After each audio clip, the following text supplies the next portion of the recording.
The sun has set and we are all ready for the night shift to begin.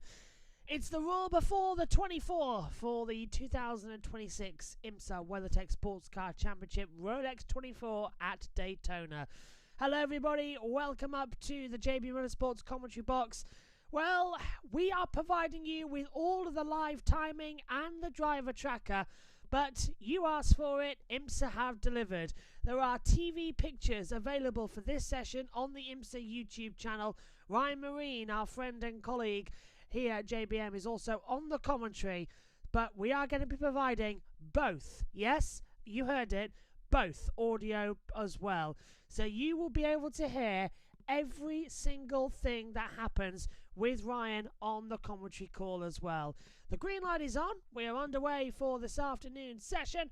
The cars will venture out onto the circuit. It is an evening practice, so it is 2 hours in length.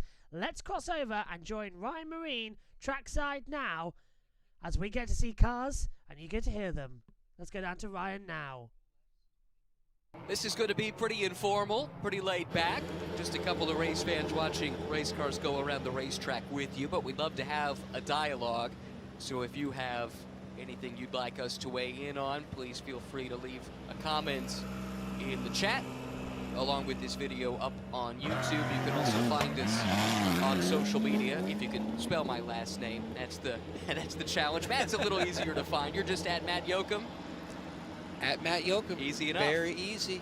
I'm at Ryan Marine, and can't promise we'll get to everything, but we'll do our best to get to as much as we can. Let's recap the event up to this point as the green flag comes out and the clock starts to tick down from 2 hours to go. We've already had several sessions, 4 of them in fact, for the WeatherTech Championship. Started yesterday, running through the day today, leading into this 2-hour session. What stands out to you, Matt, from the running that we've seen up to this point? Well, you don't know who is showing all their cars. You've seen kind of the timing and scoring, comers and goers. In one session, you'll see both Porsche Penske cars 1-2. And then in the next session, the Cadillacs top 3. So when we go into the nighttime, which I love it, it's the fun time, it's going to be interesting to see what trends we pick up from this session that will carry over, because looking at the weather predictions, this is somewhat going to mirror the conditions that we're going to see next weekend for both the Michelin Pilot Challenge endurance event on Friday, but also the Rolex 24 Saturday and Sunday. So it's going to be able to maybe get a little bit better chance who has what cards, who is showing their hand, and there's so many different new liveries, people in new places, names above the doors, a number of different intriguing storylines that we're going to get a chance to follow tomorrow here for the final couple sessions on track to close out the roar before the 24. But man, I can't wait to get back next weekend. If this crowd here is any indication, next weekend is going to be like the season ender at Michelin Raceway at Road Atlanta, when drivers were stuck in traffic. They had to call people on golf carts to come get them. A couple of drivers missed their morning briefing meetings. So I think that's becoming the trend when it comes to IMSA WeatherTech racing. Fans love it. And I always say, I joke around, it's rated E for everybody. For no sure. matter your age, there is fun somewhere. That was amazing last year to wrap up the 2025 season, Motul Petit Le Mans.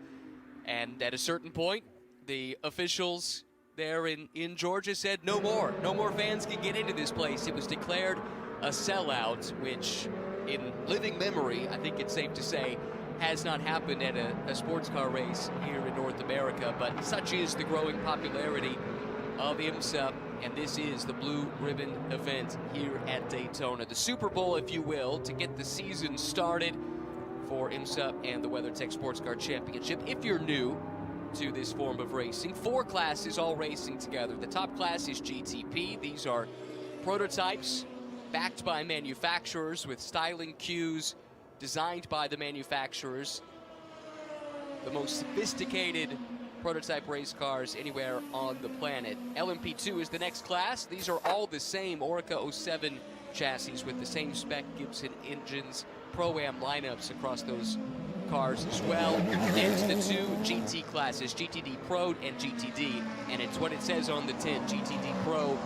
You can have any composition of driver lineup that you like. Most of these are factory-backed or factory-blessed programs running with pro drivers paid by the associated manufacturer, whereas in GTD, you have a mixture of pros and amateurs by regulation as part of those lineups, and these are street car derived race cars. This one you're looking at right here, the Ferrari 296 GT3 Evo, new car for 2026.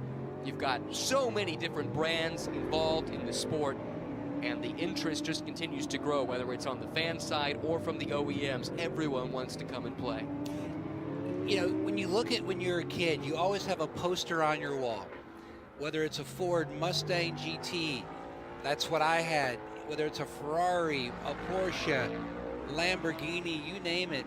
And I love the different demographics of the kids, because I took my daughter to an auction and I'm like, oh my gosh, I love that, you know, Boss 429 Mustang. And she's like, what's that car there? I like that one. I'm like, well, that's a McLaren.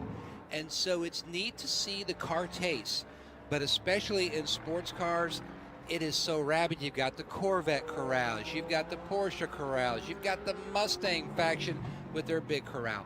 And so it's neat that everyone gets a chance to bring their road car to an IMSA WeatherTech event, hang with their posse. They all park, show their cars off together, and it's just another part of the culture that you find over the course of an IMSA weekend. And I love the different storylines that we have to follow. You look at Nick Tandy, Mr. 24, departed Porsche Penske, moved over to the 77 Porsche at AO Racing.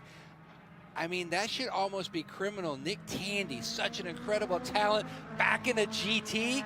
It's like, hold me back. You know, he's going to look to follow what Dane Cameron did, where he stepped presumably back, ostensibly back, from a top-level GTP prototype to LMP2 last year, having won the title the year before. He backed it up, winning a championship in P2 last year. Nick Tandy looking to find some of that success as he steps back now into Rexy from AO Racing. And Rexy, one of the storylines of the day so far, one question that did come in so far on social media, Dallas Goodridge wanted us to talk about some of the engine changes and things like that that happened earlier today. There's also some penalties he'd like us to touch on. We can get to that in a second, but Rexy did miss the afternoon session. They had an engine change. It was an oil leak earlier in the day that they found, so they wanted to make sure everything was A-okay with that. Another car that had some problems throughout the day so far, Heart of Racing with their Valkyrie. They sat out a session earlier also due to an engine change. And then we didn't see TXT's Corvette in one of the sessions earlier this morning. Yeah, they came out earlier on. I just want to say hello to our wonderful IMSA official admin who's joined us once again. I know they joined us last year here at JB Motorsports when we were covering the Rolex 24. On behalf of everyone here at JB Motorsports and all the fans at home, IMSA, we've been covering the test. Everyone's been badgering me. Where is the TV pictures? On behalf of myself and the entire team and the entire fans, thank you so much for giving us TV pictures for this session, and our wonderful friend and colleague Ryan Marine on the call. You guys are amazing. Much love. We'll see you soon. Right, let's head back over to them. To the Sebring 12 Hour, the new chapter starts with the newest, the latest Lamborghini, and you go on Reddit, you go on the different message boards, and fans just absolutely love the new car. But when you look at FAP, there's such a fan-friendly group. The social media content that they put out throughout the year, but especially over the winter, when you get a chance to see the personality of the guys, the men and women that work on the car, back at the shop, and Steve Bortolotti told me that, once again, they're going to go ahead and take the fans' opinions. They're going to come up with a couple different options for the new livery with that FAF plaid and a couple different colors to work in, and then let the fans decide option A, B, C, and then that will be the new livery of their next chapter here in IMSA GTD Pro.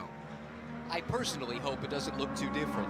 I love the plaid or the buffalo check, whatever you want to call it, that they've run across multiple manufacturers over the last few years. The Porsche first, then the McLaren, now the Lamborghini. This is the Huracan, as you said, the last time we'll see them run the Huracan because the new Temerario GT3 is set to debut in Sebring. But whatever they come up with, whatever the fans vote on. It's going to have that traditional plaid. And I love how it all started. They were loading the car to come to Daytona, and it was frigid conditions up at the shop in Canada.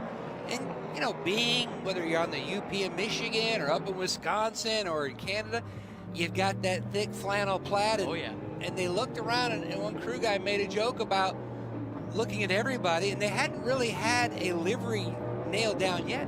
And he joked around about, look at everybody wearing the plaid. And then all of a sudden the light bulb went off. The arts and crafts director, he went back to the computer, photoshopped some different ideas, came out. You know, and then I love it. They sent it to Mr. Pfaff for his input.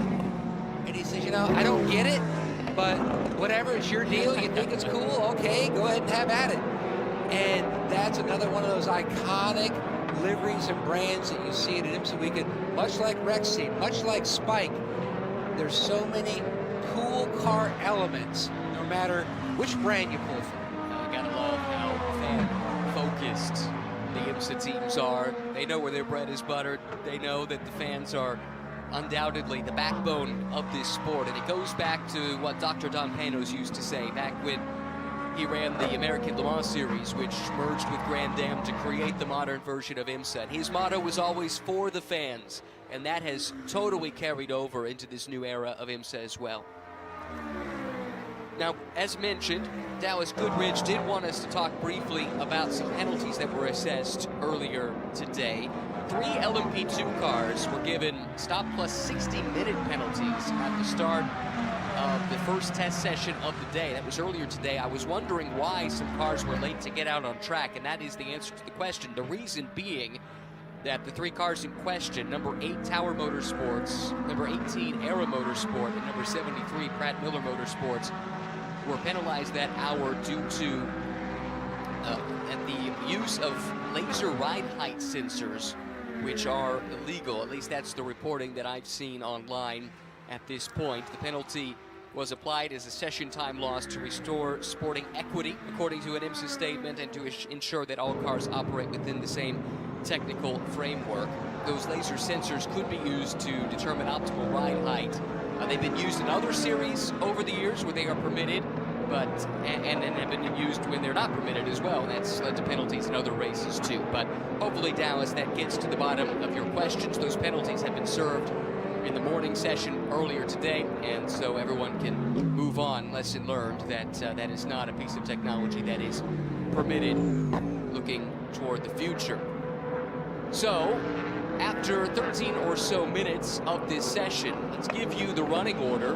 Recognize we don't have any of that up on the screen for you, so we'll do our best to keep you up to date as things change. Nick Yellowly has set the fastest time thus far. That is in the Acura ARX 06, number 93 for Acura Meyer Shank Racing. Then it's Earl Bamber in the Whelen Engineering Action Express car 31. Those two just got bumped down to second and third respectively because it's another Cadillac. Will Stevens in the 10 from Wayne Taylor Racing goes to the top of timing and scoring. Philip Ang and Sheldon Vanderlinde 4th and 5th in the 2 BMWs entered this year by Team WRT. That is a big change from a year ago. The long-term relationship between BMW and Team RLL, that was severed at the end of last year. RLL still represented on the grid in the GTD Pro ranks with the McLaren. That's very exciting in its own right, but a lot of eyes on this Belgian team, WRT, which is as good of a team as you'll find racing in Europe and around the world, but they don't have extensive experience here in the States. They've built up their new headquarters out just outside of Charlotte, North Carolina, renting space from Haas, the F1 team, and have gone on a hiring spree. They've been preparing for this moment, but this is the first real test.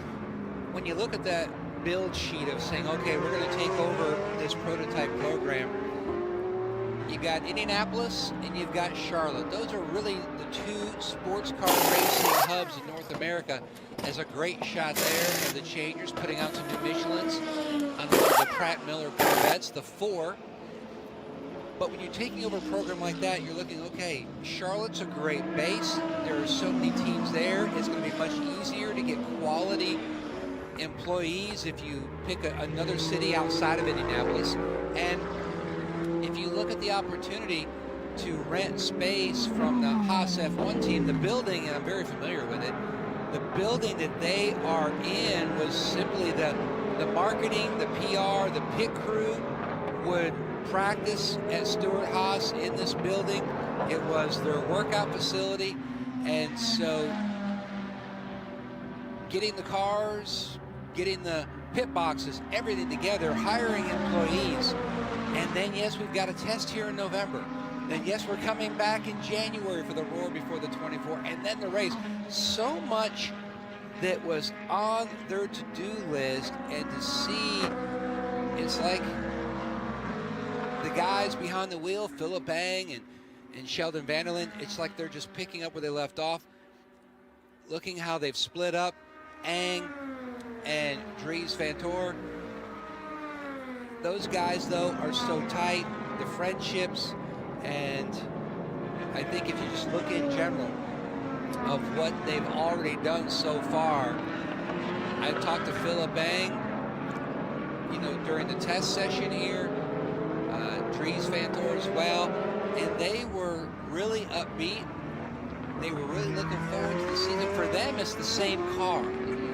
And so nothing has changed for them except for the people outside the car. And it helps that they've worked with WRT in other championships in the past, so there is some continuity so there. It's not, you know, apples to oranges. It's what kind of flavor apple you're looking at. Right. But you look up the grid there, and as you see the Whelen Cadillac come pulling into the shot, between the Corvette and the Cadillac was one of those multi-matic Motorsports Ford Mustangs. New livery, they've changed their branding from Ford Performance to Ford Racing. The colors have changed. You can see on the 65 right there. But I can't wait to see the illumination of the pony on the side. Supposedly it's the same. We're at nighttime, can't wait to see it. But that right there is about 18 feet of low voltage LED, and I've got to tell you, I've got a 15-year-old, so I know all about LED lights. It's like the thing, the teenagers are locked in on that.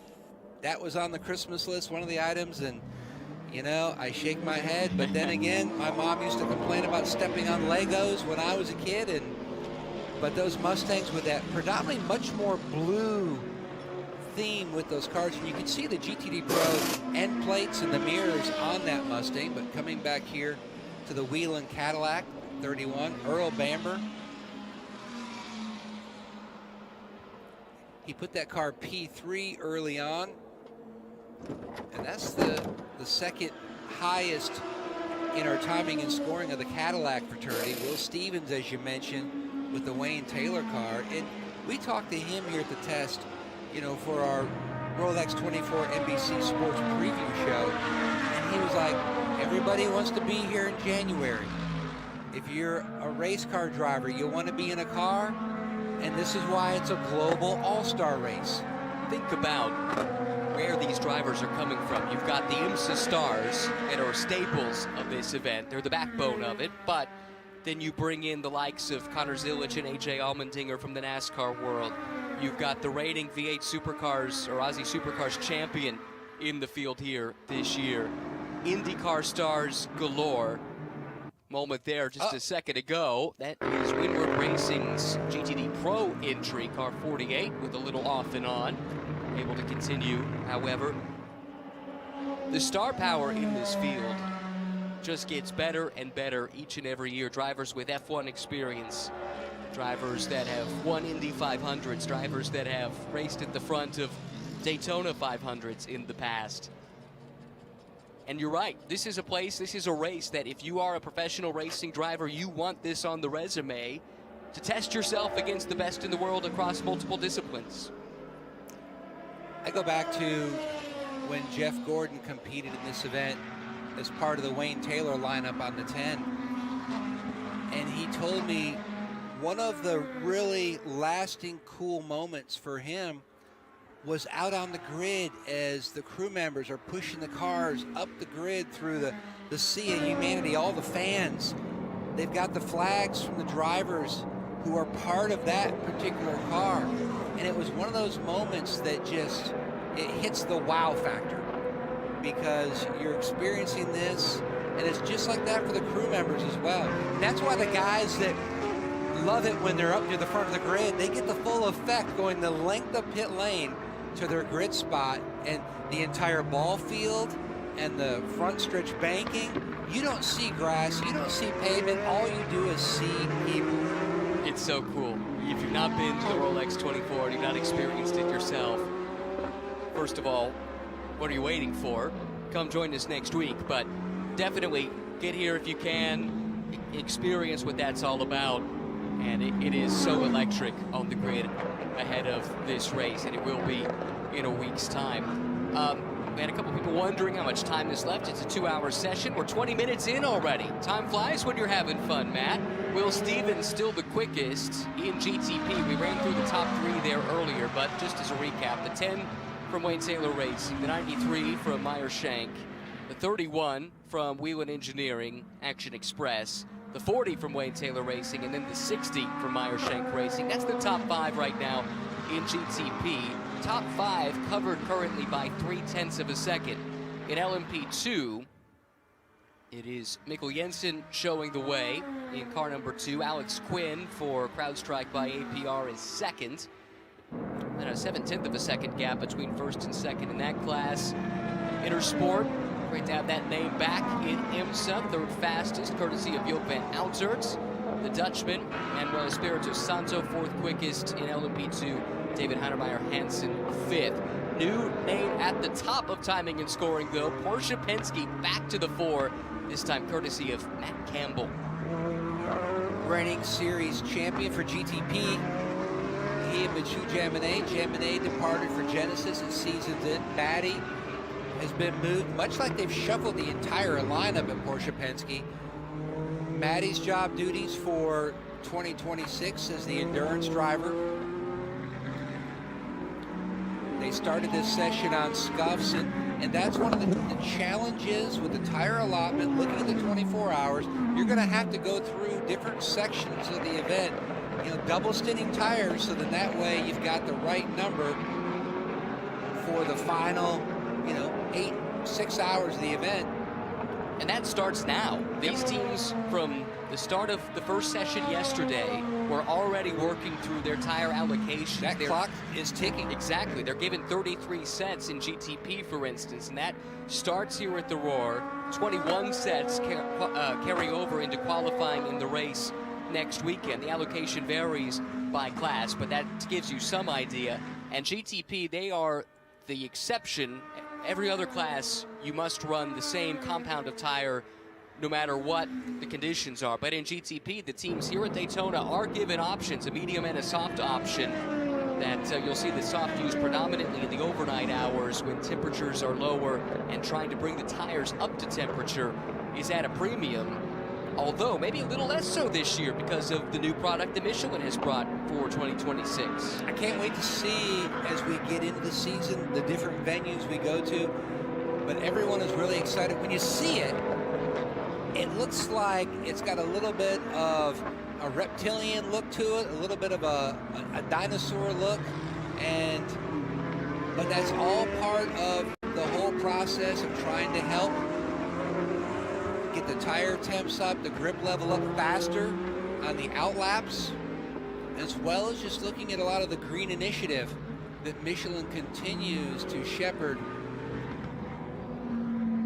with their racing tires. And it's one of those things where when you look at this event, it's all about strategy, how you plan out your allotment. And like you mentioned, running the softs during the night, temperatures are going to be down, and you want to make sure that you've got enough of the tires worked out as far as your strategy goes, because you don't want to be caught off guard and go, wow, now I'm going to have to double or triple stint when I didn't really want to, and you're going to pay the price on the stopwatch. And so it's always, I love how teams work from the back all the way to the start. The engineers got all their little cheat sheets, all their little notes. At this juncture, this is where we need to be. But that's what makes racing such a fantastic reality show. You can't predict when cautions are going to happen. You can't predict when things will all of a sudden turn upside down for you, and you've got to start calling audibles, especially in this 24-hour event.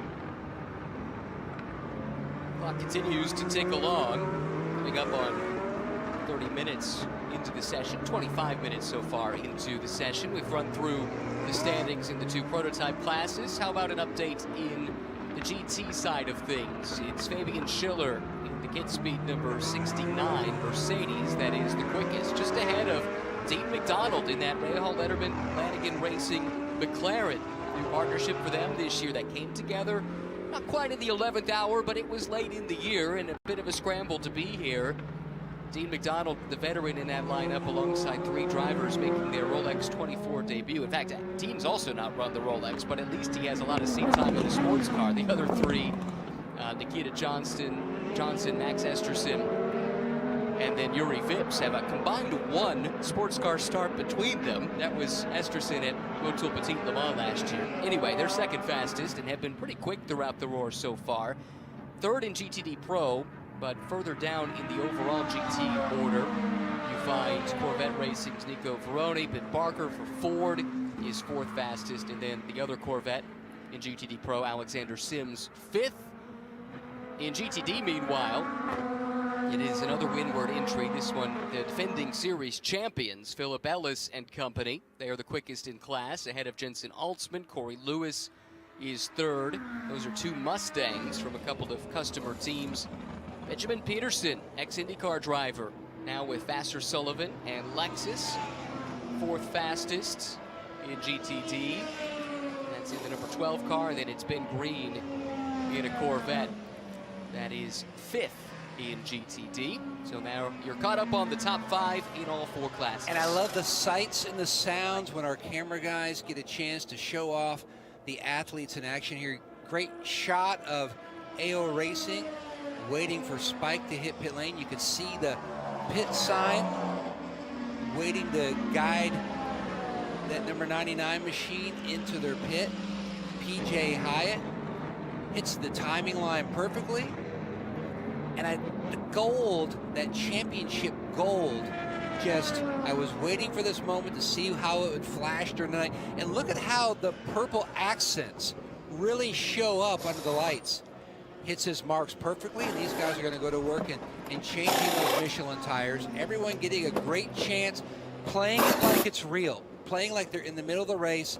That way all the muscle memory, you can knock off the race. You can practice all you want at the shop, but when you're leaping off that wall in that little state, you've got to wait till the car comes to a complete stop. You can't time it and leap in the air so when the car stops, then boom, you hit the ground.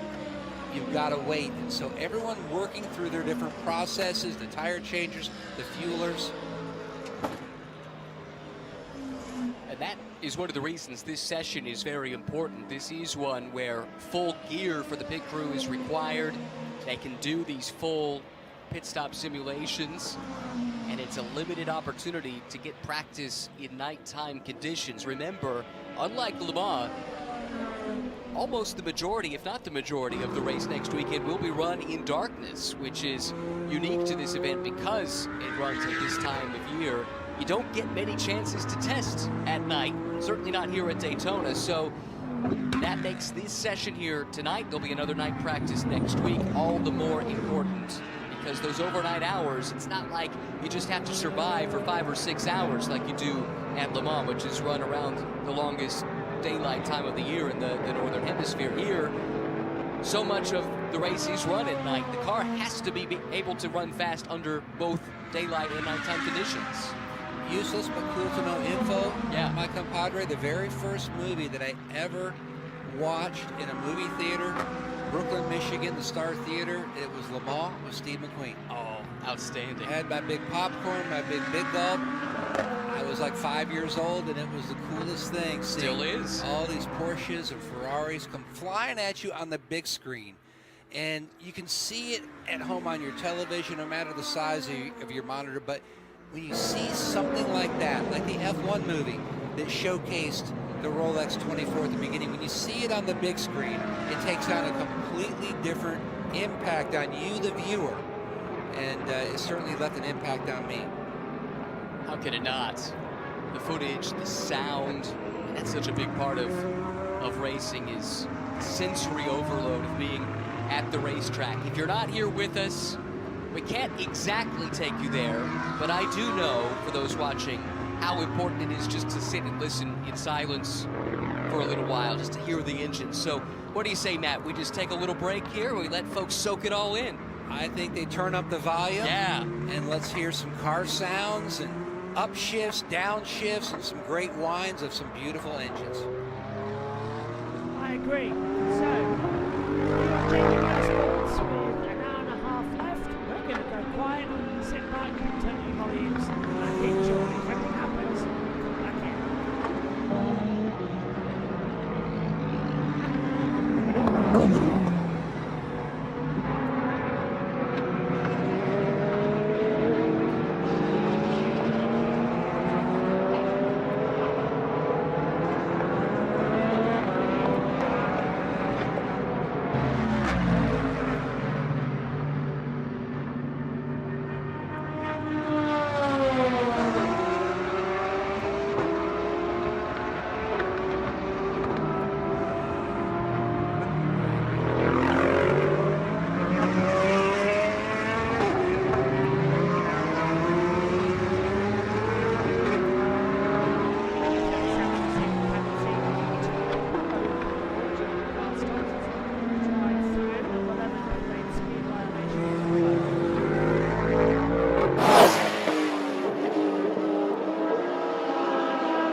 As well, coming into Speedway. Can't quite tell what car that is on a smaller screen. Is this opening session? Night practice.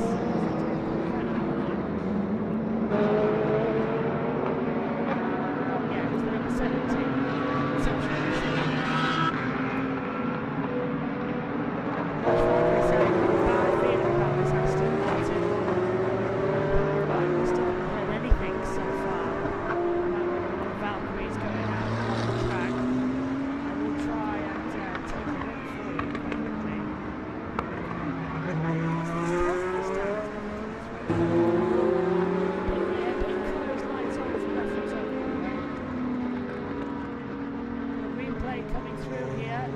Down at the opening part at turn 1, 2 and 3, and we've got a car straight on into an LMP2. It's going to the outside of Daytona banking. Cars coming through in the back. Next is IMSA. He's circulating around the back. So the I hope you folks enjoyed that. I know we did. Matt and I were both grinning like loons just listening to the race cars going around. A few moments ago, saw one of the Inter Europol cars. They have two entries here. I'm not sure which one it was that had the spin and continued on, it would appear. So no harm, no foul as far as I can tell. Had a couple of questions in the chat asking what this is. This is Roar Before the 24 practice, night practice to be specific. The real Rolex 24 comes next weekend, although sometimes you watch how the drivers handle these practice sessions and it might as well be the race. They can be awfully aggressive and put on a nice show for us. Well, you practice like you're going to play. And so you don't get into kind of the hold back, go, 8 tenths. You've got to go 9 or 10 tenths. You've got to get in that mindset. And this is also where, and I saw there was one post from the officials where the pit closed lights are on only for reference. Again, another example for them to kind of get their bearings, for new drivers here to learn more of the rules of this event in this series. And you're just shaking off the rust. You know, yes, you were down here for the test in November, but the last time we really were in this feel of an actual event was at the beginning of October. And I've got to say this. Yes, we had one crank it up, so to speak. I think that does not mean we are in the state of Florida, so it can be unlimited. Right. So I'm thinking about another 15 minutes. Let's mark our watch and go ahead and do it again. So in the meantime, it gives us a chance to tell a few stories, answer some more questions from the fans who are watching on IMSA's YouTube page, and kind of go class to class and bring up really what's going on, the changes, the names that are new on top of the door, like the 77. We mentioned Nick Tandy moving over to AO Racing. And, you know, there's no black helicopters. I don't know anything. You don't know anything. But if you're wanting to go endurance racing, maybe at some point down the road in GTP, move up to the prototype category possibly, what better guys could you already have in your driving arsenal than Mr. 24? And then also, you got 5-time champion Dink. I'm not saying that that's the plan. I'm just saying, hypothetically, it's an interesting if angle. I were looking at that angle. Yeah, I hadn't considered that, but you're right. AO Racing has talked about aspirations of perhaps running a GTP car at some point. They've got a couple of former champions in the arsenal, with Dane Cameron now in their LMP2 and Nick Tandy now here in Rexy. I like where your head's at with that, Matt. One question that we keep getting is, where's the Valkyrie? And I have an answer, thanks to Haley Jordan from the Heart of Racing. We knew, and we talked about it earlier, that they had an engine change that they needed to do prior to this session. Haley, the great PR rep, one of so many in this championship who help us out, letting me know that is still underway. They don't have a time frame yet, but the hope is to get out at some point here tonight. And we all look forward to it. I promise you, Matt, whether it's 15 minutes or not, as soon as we see the Valkyrie, we're going to shut up and we're just going to listen for a little while. Look, the Valkyrie is such an incredible piece of technology. The fact that the fans were taking selfies when they had the engine on display, and that just tells you, it's much like when we had Garage 56 at the 24 Hour of Le Mans, and the French fans kept waiting for that Camaro to come. They could hear it. Yeah. Can't wait. Oh, here it comes again, doing a big flyby. It was awesome. It was awesome. And someone who could speak to that personally, a very special guest joining us, ladies and gentlemen, the president of IMSA himself, John Duden, has found us. Hi, John. Good evening, guys. How are you? Doing all right? Can you hear us okay? I can hear you okay? great. Good. Not sure, hopefully they can hear me out there, but Happy New Year. Welcome back. Thank you so much for all the coverage you're providing this evening. How about that for the first time? A little bit of roar coverage for our fans. I love it. Matt loves it, but I've been watching the chat. That's the most important part. We're so thrilled that so many people have tuned in, not just this weekend, but over the last several years. I know you guys know this, the momentum that we are feeling around the sport, and it's really due to all the fans that have just been so loyal, and we want to keep feeding them the content. They're raising their hand, they want it, so let's give it to them. And how about the crowd today, guys? Unbelievable. John, it didn't matter what time this morning, the afternoon, all the fans that were on top of the garages looking down, trying to get a view that way, the fans that were in the paddock, the fans that were in the fan zone. And we joked earlier, but I haven't seen this many kids in the last year, the last time there was a mouse involved.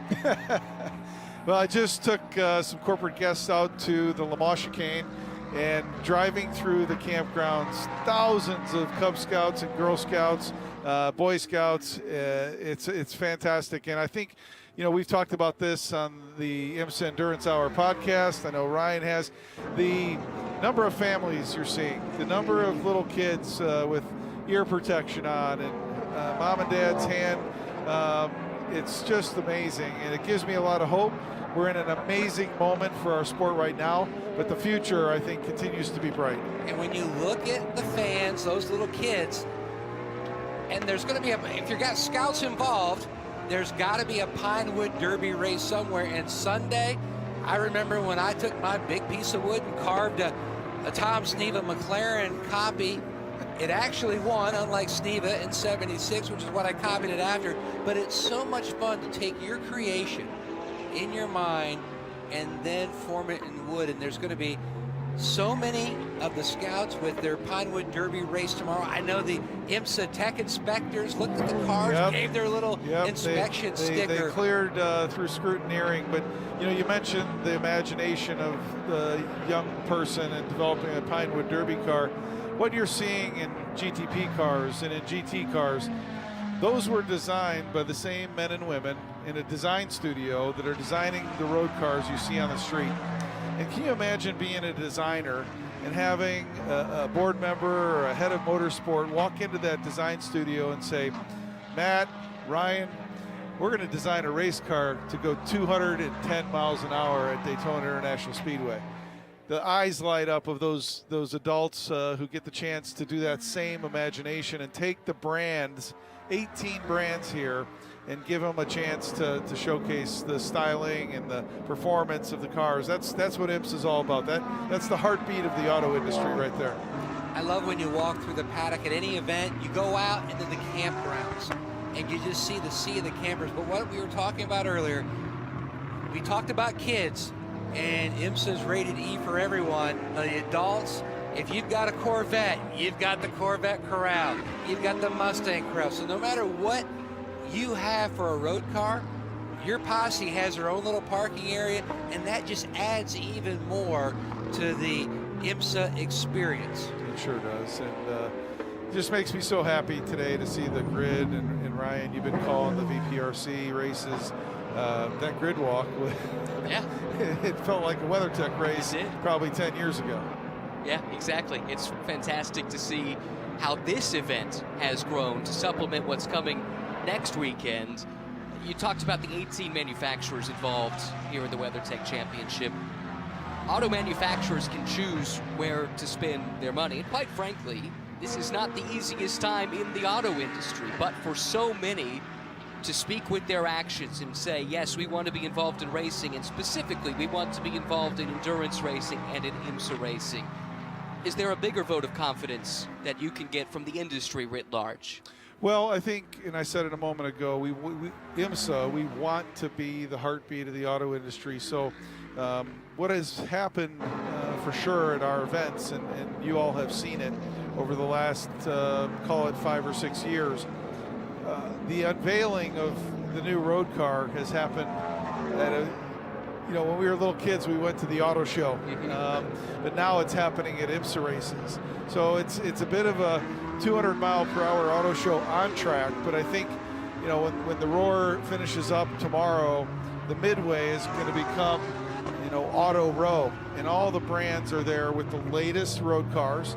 They'll always make a tie-in to the racing version of it, or nowadays the SUVs and the pickup trucks drive like a sports car, and that for me takes it to another level where the manufacturers are racing on track, but then they're utilizing the storylines online, in broadcast, and trying to make the tie.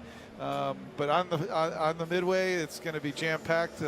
It's Frank Kelleher's story to tell, but we are trending ahead of where we were in 24, which was an all-time record attendance. So I would suggest you guys get here early next week. If Road Atlanta was any indication, the drivers probably feel the same way as well. And John, you get a chance to see young drivers coming in. You've got mentors like Felipe Nasser with the younger Porsche drivers. But the one thing that IMSA has also focused on, because this is a destination with so much opportunity. We talk about the drivers, but also what about future engineers, future tire changers? And with IMSA's STEM focus, the kids today, which are so technology savvy, that this is going to be a fantastic playground for them when they become an adult, because there's engineering. We talk about the tech trailers, not only what you're seeing with the big pit boxes, but all the tech trailers back in the paddock. Yeah. Yes, yesterday we had 30 top high school students from Volusia County, DeLand High School here with us as part of the IMSA STEM program. And can't thank Gainbridge and Conica and Alta enough. They've made that possible. But they also have a website built by a partner named Everfi, so that after they've been here, they can go to the website and look at, remember story problems? We all hated those, but they have an opportunity to tie what they learned here. So you're right, it's more than just driver development. It's technicians that may end up at the dealership. It's engineers that may end up here, they're on the pit box or in another area of the auto industry. The tire industry, Michelin's here developing the next generation road car tire right here in the most extreme environment. So there are so many opportunities here. Thrilled to continue to provide this as a stage.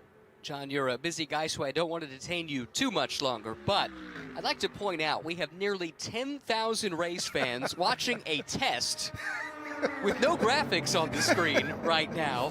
What would you like to say to all the race fans out there watching live and the thousands that will watch later as they, like the rest of us, are chomping at the bit ready for the Rolex 24 next week? You're going to get me a bit choked up, Ryan, because I started as one of those fans. I started at Road America at 6 weeks old. I went to this Road America IMSA race when I was 9, and I was clinching the fence in the same manner that these over 10,000 fans are right now. I just wanted to be part of the accident, the action, and I wanted to provide and be a participant. And so I can't say thank you enough for tuning in, for the passion that you're following IMSA with, and know that all of my IMSA teammates and I are going to continue to try to provide the best show possible. And if you can't watch us in person, please do tune in. Thank you guys for all your work. I'm thrilled that you're here and that we can provide this broadcast tonight. John, the comments are moving so fast that we can't even zero in on them. And we both have glasses on, and you do as well. But the comments I'm seeing is, we love you, John. We love IMSA. We love the team. We love what you're doing for us and focused on us. And I'm going to say this in truly all respect. I look at what you do, your team does, and you're so focused on the fans. I feel like you really are the people president for the race fans and sports car racing, because you know what it's like. That's where your heart began, and you continue to try to share those moments with others. That means a lot, and I have the best staff. You guys know them. The men and women of IMSA have dedicated their lives to this lifestyle. I love the one comment, and I'll finish up. It says, no graphics, no problem. They just want to see the cars. They want to see the sound, hear the sound. So seriously, guys, thank you so much. Have a great week here in Daytona Beach. For those tuning in, here we go, 2026. As Don Pano said, for the fans. Yes, exactly right. Thanks, guys. Our pleasure. Thanks for giving us the platform and letting us have some fun here tonight. John Doonan, president of IMSA, thanks for stopping by. That was special. Didn't know that was coming. They've thrown a few surprises at us tonight, but that might be the best one. This is part of our fun here at the Roar before the 24. You're not really sure what's going to happen. We just shoot from the hip, and we just enjoy the sights and sounds of sports car racing here at Daytona. And folks, thanks again. This came together for you. We saw that this is what you wanted, and consequently it doesn't have all the bells and whistles, but I hope you're enjoying our 12 minutes still to go here in night practice at the Roar before the 24. I wish we could do this more often. Sure. Sign me up. We might be putting ourselves in that spot of going, yep, we're in. Yeah. Let's do this. Well, hey. Because that's where great ideas come from. I'm in if you are, Matt. That's for sure. Speaking of Matt Campbell quickest right now for Porsche Penske. Then it is the Cadillac of Will Stevens, the BMW of Philip Eng, third in GTP. In the LMP2 ranks, we've got Phil Fair in the car that is the quickest in that class. United Autosports, car number 2. Malte Jakobsen for CrowdStrike by APR, second quickest. And then Pietro Fittipaldi for Pratt Miller Motorsports, their number 73 entry. GTD Will Power has gone the quickest. Two-time IndyCar champ, Indy 500 winner, driving for Kenny Hobble's 75 Express team. Quickest of all the GT cars, that Mercedes-AMG GT3 Evo. It's another Mercedes, second in GTD Pro. Fabian Schiller for Get Speed. Max Esterson in the McLaren. Dean McDonald set the time, third fastest in the class. Then finally, GTD, Myers Riley Motorsports.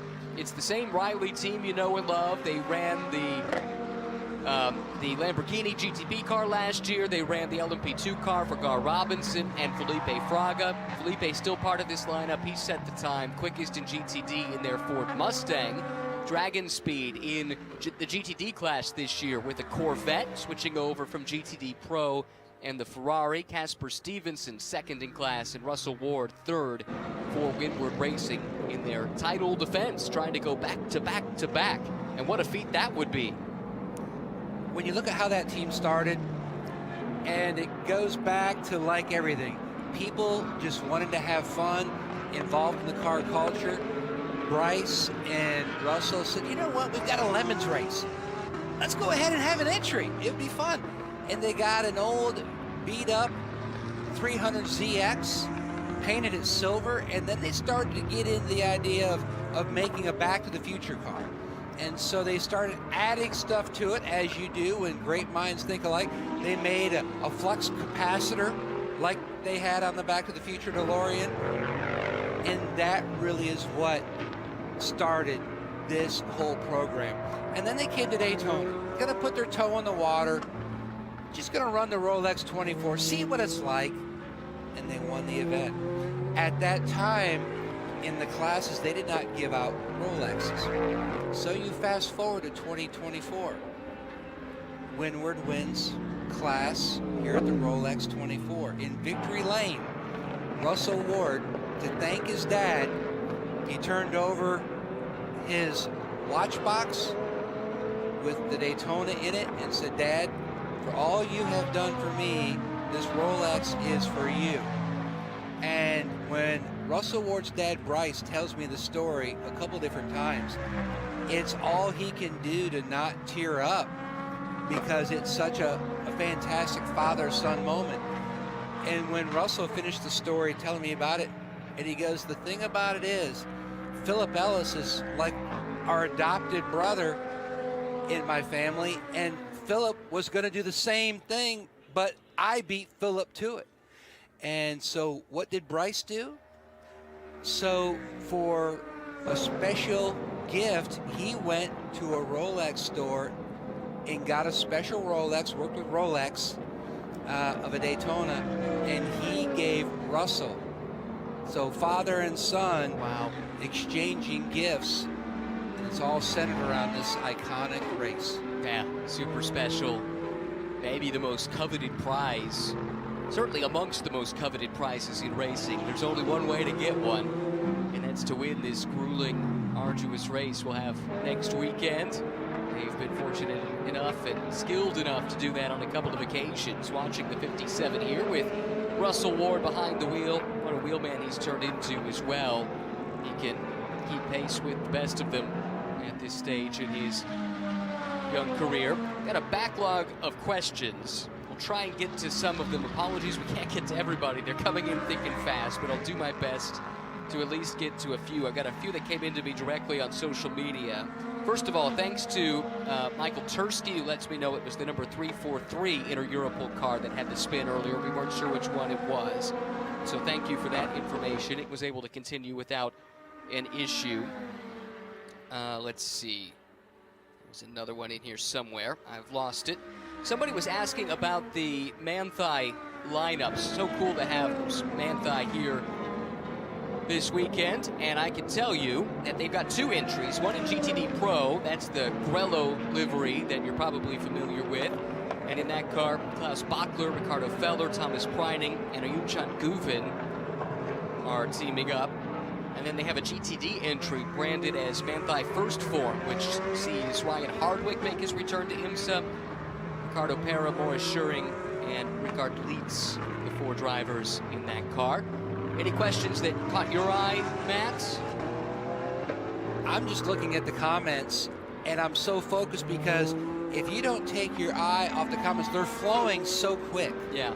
And I love that our fan base is throwing out questions, but also comments just about what they're seeing. And, you know, we did have a crank it up a little while ago. We're going to do that again. I think we need to. We're past due. I can't wait. I hope we can maybe get a couple cars on pit lane. You can hear the impact guns, like right here with the 12 of Vassar Sullivan Lexus. Let's do it now. All right, truck, crank up the ambient. We're going to lay out for a few minutes.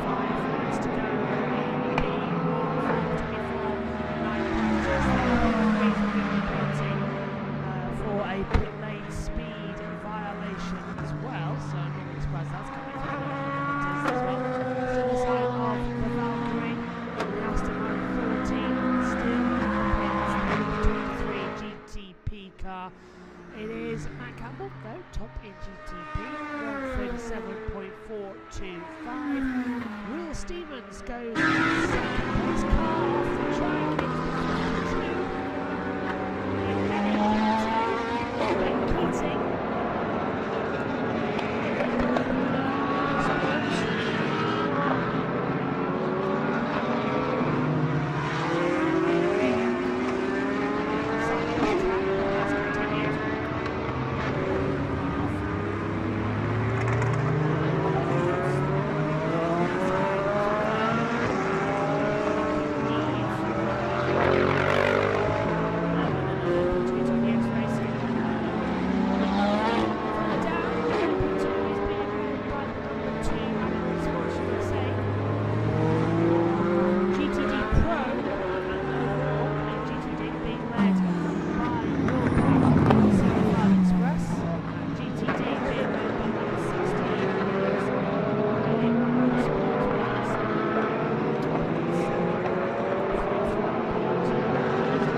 Here, this was the lockup down at the hairpin for Ben Keating, so that's coming back on into Speedway 1. Just a little lockup on the inside, going straight on and having to loop back around. No audio. He's coming back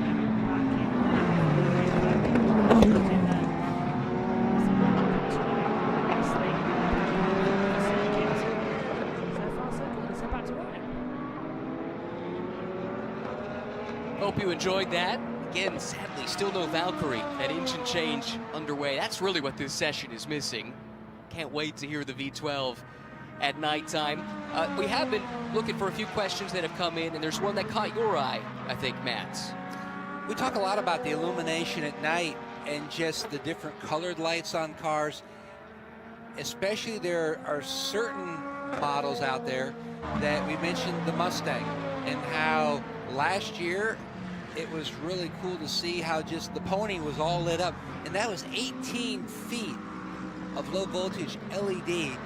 And I love how for the teams they also change up some of the lights, some of the trim lights, so that way if they've got multi cars, the crew, especially the spotters, because we're on top of the entire stadium here on the front stretch, but at the very end of the level where we are located is also the press box for the NASCAR portion of Speed Weeks. During the Rolex 24 weekend, that is where the team spotters set up their little locations, and they'll set up their computers, they'll have their radio chargers, everything all set up for their little workstation. And it's usually two spotters will work with one car, and by having the different illumination trim, that lets them see at night. Now, it's great conditions now. I mean, this is Chamber of Commerce, beautiful weather. By the way, if you happen to be up on the UP of Michigan and your name is Brian Hoy and you've got a spectacular career in sports car racing for 40 years, and you just happen to have been the crew chief on the number 3 Corvette that won the championship, and you retired last week after 4 decades, and you and your lovely wife Anna are up on the UP riding snowmobiles, but also maybe checking this out. I know you've got tons of snow, single-digit weather down here. It was in the 70s today. Still 66. But for the spotters, you never know what the weather conditions will be, whether it's all that torrential rain that we've had at different times through the years, low level, kind of a fog, and by having the different accents lights, we've got one car going into the grass, it helps spotters pinpoint which team car they've got, and that's the 75. Is Will Power still behind the wheel? Let's find out. Yes, he is. So, still learning a little bit. Will, quite new in his GT racing career.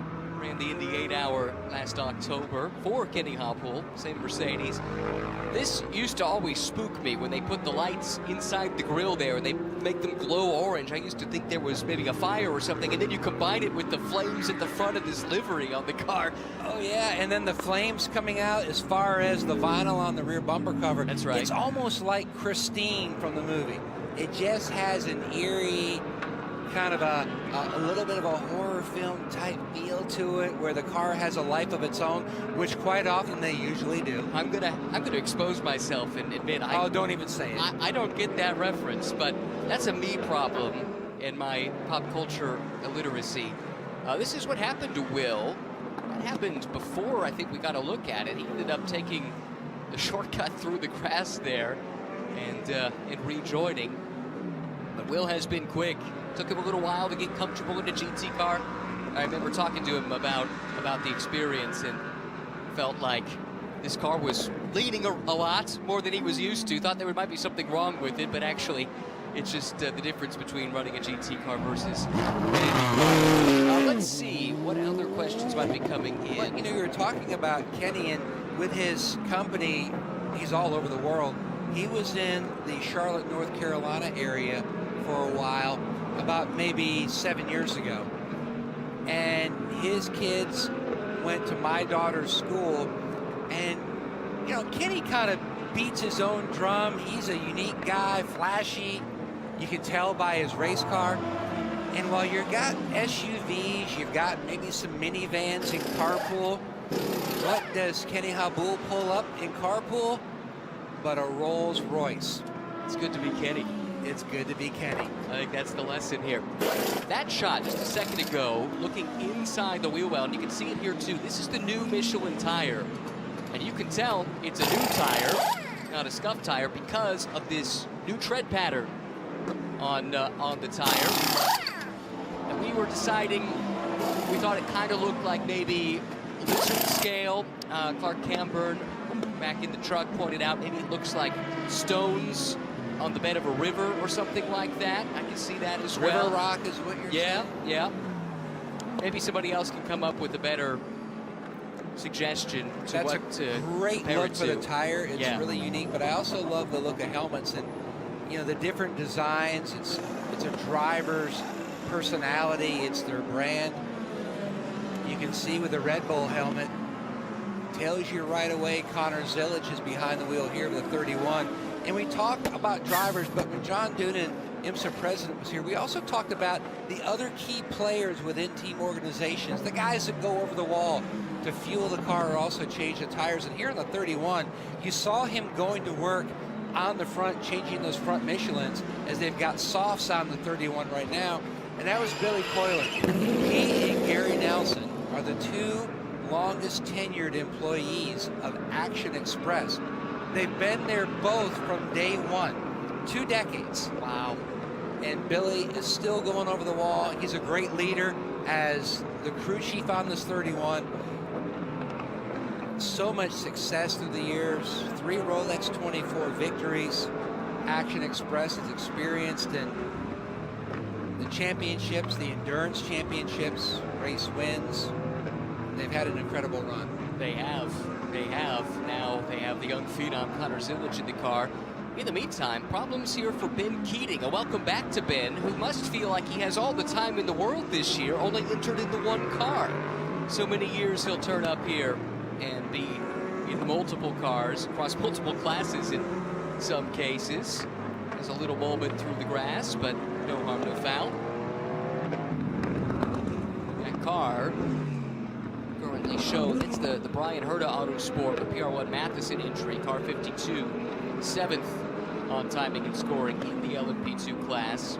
Great to have Brian Herta stepping up to the WeatherTech Championship, straight into the prototypes. So much success running the Hyundais in TCR. And we know that Hyundai's sister brand Genesis is poking around, so maybe you connect the dots there, maybe you don't. I think certainly they would like to position themselves as a potential partner when Genesis comes with its GTP car, but I think if you look at the loyalty within the Hyundai family, the Hyundai brand, they've done so much with Brian Herta Autosport, and Brian continues to deliver and deliver. So I hope, like you mentioned, that they get a serious shot at moving up the GTP with that new Genesis car.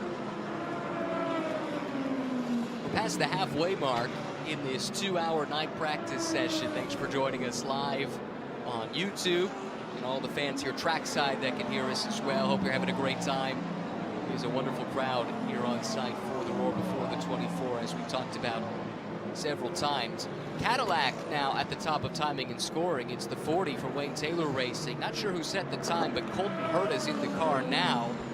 Rare chance for Colton to come race in his home country this year. His focus primarily on F2. There's some thought maybe we'll see him in the Indy 500. He's got an off weekend on the F2 schedule. Andretti's got an open extra seat that they tend to run. But nothing official there yet. I sure would love to see it, though. One of the top young American talents representing the U.S. in IndyCar racing, IMSA racing on the world stage this year in F2. And one of the titles on his business card, there's a Cadillac affiliation. That's why he's here also. And the other reason, it's a global all-star race. He wants to be here and race like Will Power, like Alex Palou, all these different drivers that come in, because it's the cool kids table. In January, this is where you want to be. You know, going back to Connor Zilic, you know, that Action Express Cadillac, currently P4 on the board. Not only can the 19-year-old not rent a car, apparently when you go to check into a hotel, you can't do that either, because Earl Bamber told me they were at COTA doing a little test, and Earl goes to his room, leaves Connor in the lobby to go check in. All of a sudden, Earl gets a call from Connor, and Earl's like, "Are you all right? Everything fine? Can you come back down to the lobby and sign the hotel registration, because I can't sign it as well as rent a car." Wow. So Earl had to go back down and sign him into his own hotel room. Didn't know. And Earl goes, and this is the only kid on the team that has a Rolex from winning the Rolex 24, and I've got to sign him into his hotel room. I don't think Earl knew he was signing up to be a chaperone when he took this deal for this year, but at least for a couple of weekends that appears to be the case. Great that Connor gets the chance to race here. He was supposed to do the end of season test, rookie test in the World Endurance Championship, but because he didn't win the Xfinity Series, or now O'Reilly Auto Parts Series championship last year, despite having a dominant season, part of the quirks of the old championship format, he didn't have enough points through ACUS, through the FIA, to go and do that test, so he just has to settle, I guess, for racing here at Daytona. That was one of those days that the internet blew up. It did. Saw more comments from more big-name people in the sport, just completely in a state of consternation or frustration over that they were going to hold him back from such a great opportunity. But their loss, our gain, Connor Zilic here in the Rolex 24, one of the teammates on that Action Express 31, the Wheeling car. Certainly good lap times. He just did a lap within a second of the best lap in that car.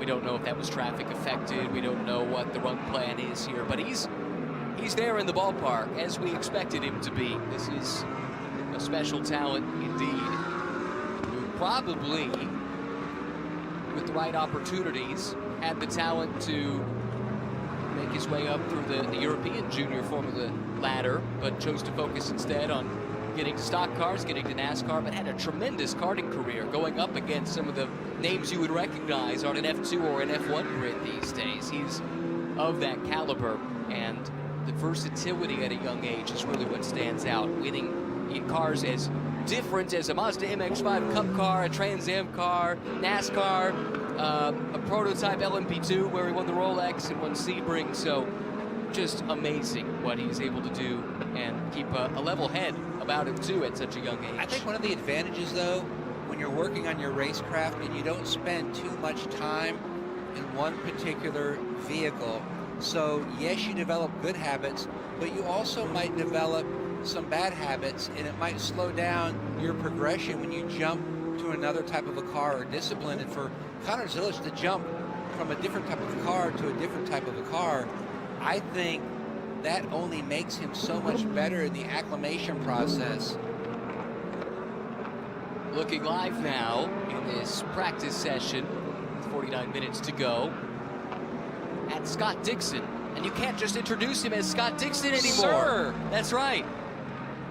A wonderful career, rewarded with that honorific over the winter, and he's been drafted back in by the Meyer-Shank team, representing Acura. Of course, drives for Honda-powered Chip Ganassi Racing in the IndyCar Series. Back for another go-round is Scott here at the Rolex, which he has won overall 3 times in class, including the overall wins 4 times, but none since 2020. So I think he's anxious to get back to the top step of the podium here at Daytona. You know, he's a racer. It doesn't matter his age. His craft is so top shelf. And when you've got that book of knowledge, and that's what the mentors love to try to pay it forward and help the younger kids. And we've talked about it so many times. You go through so many experiences for the first time, and if you can speed up that process, success just comes so much quicker. And when you look at all the different names that are running in this event, you go back to Matty Campbell, it reminded me of a story. He and I were talking about just the language barrier. Now, he speaks English. You know, he's from Australia, but he told me that when he left Australia, that the biggest problem that he had were 2 things. He spoke an Australian accent so fast that on the radio people had a hard time understanding him because he was so quick with all of his words, but also there was a little bit of a language barrier as far as some of the verbiage he used and how he described things. And he would talk about tires, and instead of saying, hey, we need some new sticker tires, he would say, oh yes, we need some greens, because that's what they called them in Australia. And he said, so it was a little bit of a learning process for him, just how he described certain things. Well, no matter where you're from, the title still stays the same for Sir Scott Dixon, or to give his full name, Sir Scott Ronald Glendware Dixon. And the official honorific he was given is he is a Knight Commander of the New Zealand Order of Merit. There you have it. Well deserved as well. But I bet he and Matt Campbell could share a few words about that initial struggle coming to the U.S., trying to work through how you're supposed to communicate. Certain words you can say in Australia you might not get away with here in the U.S. as well. That's another one that sometimes catches out the Aussies and the Kiwis. We don't need to go into any further detail there, but it's all part of the melting pot that is sports car racing, in this event in particular, which brings the best of the best from all over the world.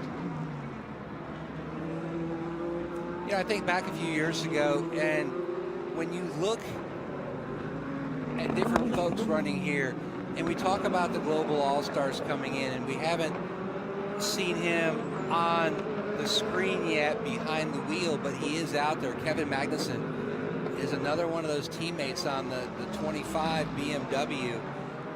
And he and I were talking just about the lessons learned. And many people always ask, hey, what's the best advice your dad gave you? And he said, you know what? My dad and his dad, so much success in sports car racing when you look at Jan Magnussen. But Kevin said that he never really gave me any big, huge piece of advice that stuck with me. But what stuck with me is watching my dad, how he handled certain situations, good and bad, how he would work through dialing in a car, just different things that I watched him do from afar, which then I downloaded in my brain so that when I got the opportunity, and he talked about coming here as a kid and seeing the Ferris wheel, and he would sneak out in the infield and check out the sights and scenes, which is all part of just being a race fan. Yeah, which Kevin indisputably is, and I think a lot of it has to do with his upbringing.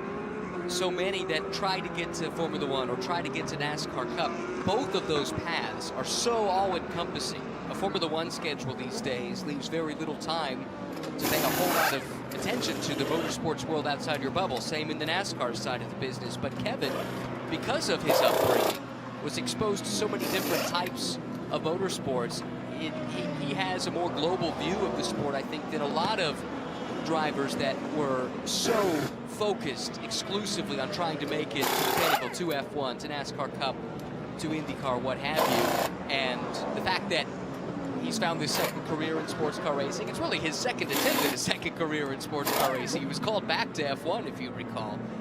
But actually, during his first sabbatical in sports cars, he came out to the Indianapolis Motor Speedway for a practice day at the Indy 500, and he stood, I watched him do this, he stood in the pit where the signboard men used to stand.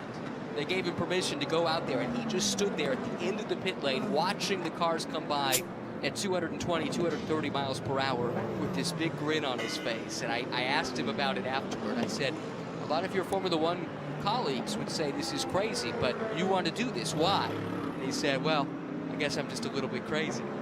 I thought it was perfect. Well, it's like when you would go to an NHRA event for the first time, and you had to go to the start-finish, you know, to see where the Christmas tree was, and when they would go ahead and light it up at the starting line, and to feel that thunder. It's the same thing when you come to a race, especially if you're there for the first time. You know, just being able to feel the thunder as the cars fly by you in the infield, and there's just so much that is special about this event itself. I mean, when I was a kid, my buddies, we'd get here early on Thursday, get some yellow police tape from Scotty's or whatever the home improvement store was, and we'd rope off a big area down in Turn 4. All my high school buddies, Troy Fliss, who's part of, he and his brother helped run the Mazda MX-5 Cup program. They were Spirit of Daytona, IMSA winners, and they started young. Their dad, Stan, you know, they'd run autocross. I ran it twice, but I found out how much those tires cost when you got to replace them on a Mustang GT. So, Sure. But it's all about the love of the sport, and it's great because everybody has made a connection. And there's so many new fans coming in to the sport, judging from the grid that we saw at Road Atlanta. But I love, especially with the IMSA Endurance Hour podcast, telling stories, because I feel like there are so many free agent fans coming to the sport and looking for who they want to pull for, not only as a driver and a team, but also a manufacturer.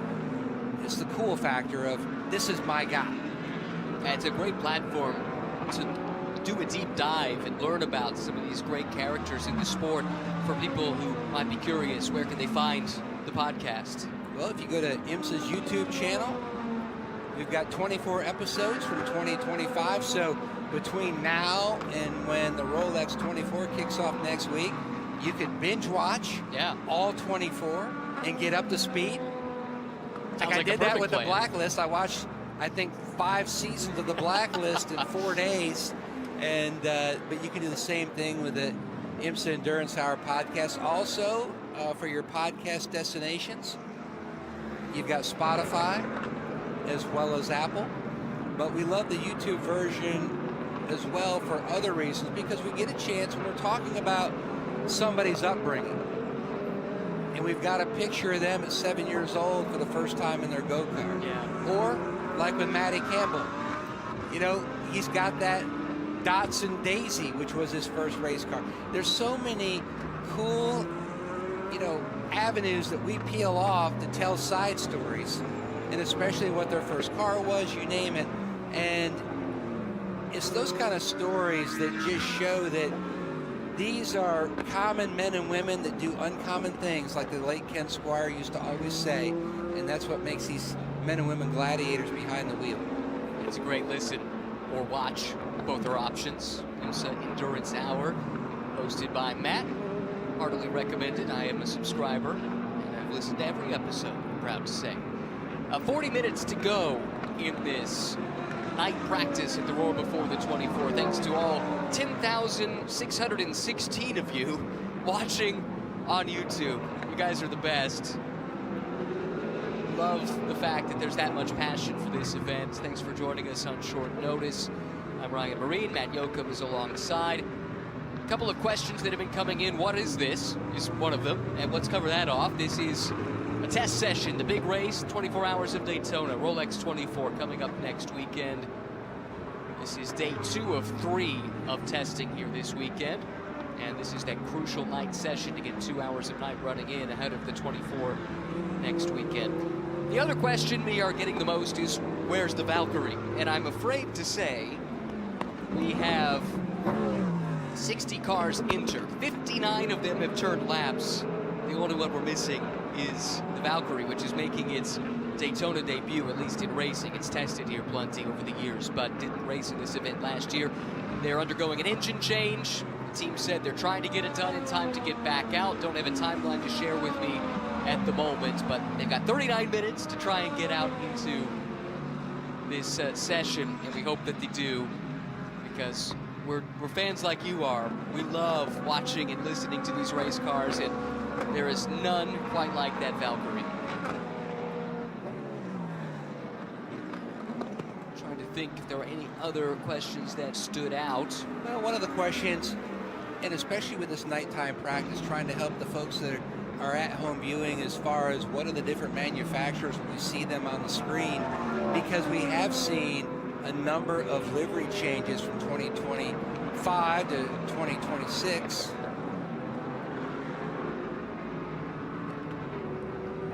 Livery changes, new drivers in new places, some updates to cars too that we can talk about. And that was one of the big things about the test here in November, because everyone had updates. Right. And so they were going through all of the updates. And, you know, you talk to the Multimatic bunch, and they were thrilled with what they saw with the updates from the Mustang, because it's one change affects another change, affects another change. And so they were able to get dive planes on the front. Also, they switched to bigger wheels. They could get a bigger brake package. But when they homologated the car, that was what they had, so they had to stick with it until they had the update. And they were thrilled with what they saw, just because it's one of those effects that it affects. It's kind of like throwing a rock in the lake, the whole ripple effect. And they felt like they had a decent car. They've got a great car now. Won the Rolex 24 a year ago, and then the other sister car finished 3rd, and then you look at the win in Detroit. I mean, that's like winning the Rolex 24 when you are a manufacturer in Motown, and in the backyard with the Rensen and General Motors. That was huge. That was a special one. Edsel Ford was there, yeah. And the Ford family. And that's what the Ford drivers will tell you when they get a chance to go to the Ford estate for a big dinner, and the Ford family is there, and that hits you hard, the fact that the family DNA is still involved in the company, and that makes it even that much more special to wear the blue oval on your fire suit. You mentioned the updates to the Mustang, the new Evo car. And this is what you were talking about earlier with those LED lights, the pony lighting up on the side of the 65. That looks sweet. When it goes into more of the shade and especially the darkness, and that LED pops like right there. I mean, that's the brand of the Mustang, the Thoroughbred. I'm excited to see that the next round at Sebring, where it gets properly dark at the end of the race. Power. Hey, there is Will. You're right. He, for a time at least, had the quickest time of all the GT drivers. I believe that's still the case. Chaz Mostert's now driving the car for 75 Express, but they are still tops on the leaderboard, and Chaz is on an outlap, so I think Will just got out. Not bad for a guy who's only driven a GT3 car in one race prior to this weekend. A racer's a racer. Yes. And Will is, if anything, Will is a racer to his core. Looking here at the third-placed GTP car, Wayne Taylor Racing and Cadillac. Ricky Taylor's in the car. Some changes going on at the back. Hopefully just changes, not repairs. No one looks to be in any kind of rush or in any kind of panic.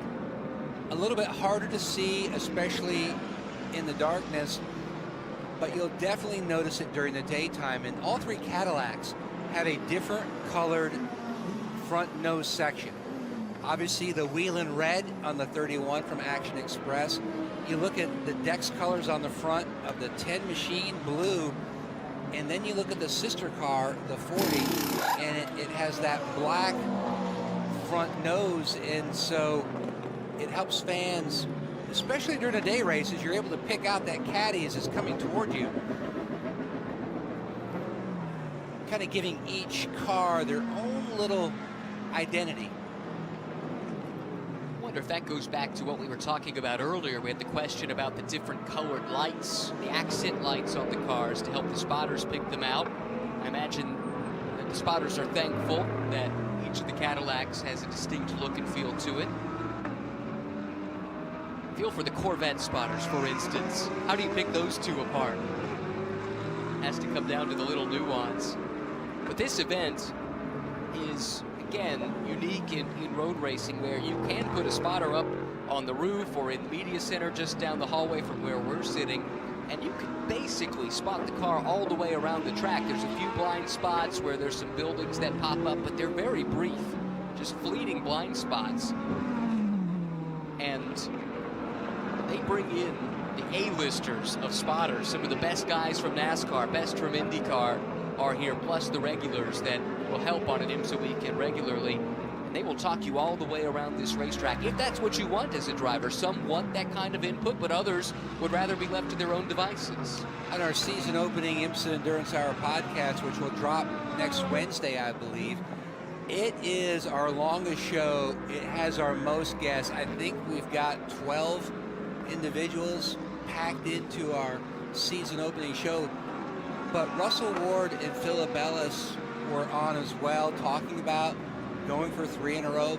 But we also talked about different aspects of the team and the importance of role players. And one of those is Jonathan Davis, who is the spotter for Windward Racing. And he had a 2-decade career in NASCAR as a mechanic.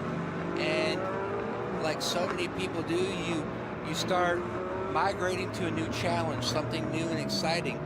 And he came, like, you walk through the IMSA paddock, and there are so many former IndyCar folks that work here, former NASCAR folks that work here. There's so much excitement with the format, the schedule, you name it, and Jonathan is one of those. And Jonathan can help work on the car if need be, but he's the spotter. And I was checking out his setup earlier today. He had 3 laptops set up. He had those Ray-Ban glasses that can record. Yeah. And he wasn't alone. Down the counters, everybody had mapped out their spot. You could see the 48. You could see the 9. Everyone had their little area mapped out. And then that way you can look out. You've got the full spectrum of looking down at the stadium here, the infield road course, and you can pick your guy out. And there's always little nuances about everyone's machines. And so binoculars, you name it. They've got everything that they need to help guide that car. And Philip Ellis and Russell Ward said it perfectly, that you've got, yes, the rear-facing camera, you've got the mirrors. but you also have the eye in the sky. And this is one of the few places that we go to that the spotter can see everything. And you'll have 2 spotters for this event, but when you go to another event like at Watkins Glen, you'll have somebody coming out of the final turn, high up on top of the grandstand.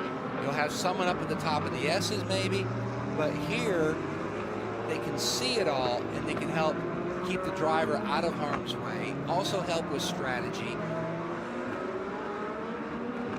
Would you want that kind of pressure? I've spotted. Have you? I have spotted. I got a phone call going into Phoenix one year. I was on a motorcycle ride with the late Bill Davis, and I was really sad that I missed his memorial service this weekend because I had to work here at the Roar. But we were in Sedona, and Bill Davis's truck team was battling Kevin Harvick's truck team for the championship. Okay. All of a sudden I look down at dinner, and it's Kevin Harvick calling. He goes, "Hey, bud, when do you get to Phoenix?" And I said, "I'm going to be there Thursday." He goes, "Can you get there early Thursday? I need you to spot for me. I'm running the second truck because my normal spotter has other duties." I said, "Sure."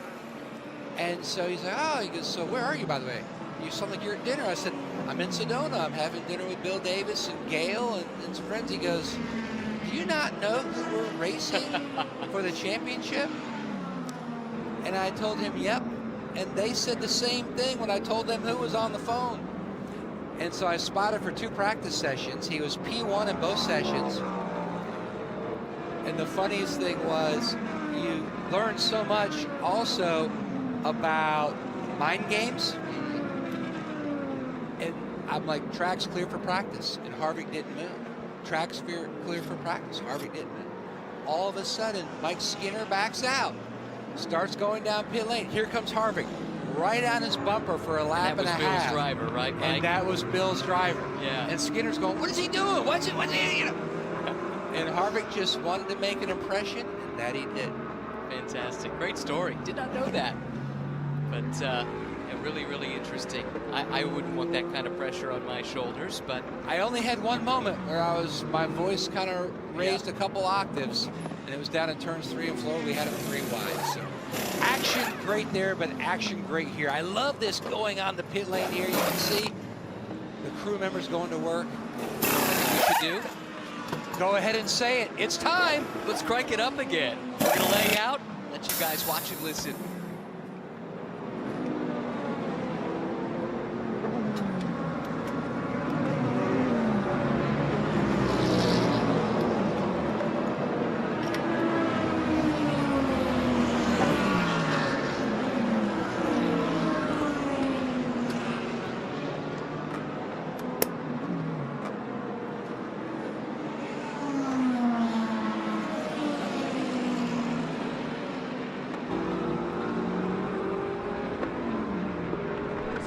Just 28 minutes to go then. In live practice for the Raw before the 24.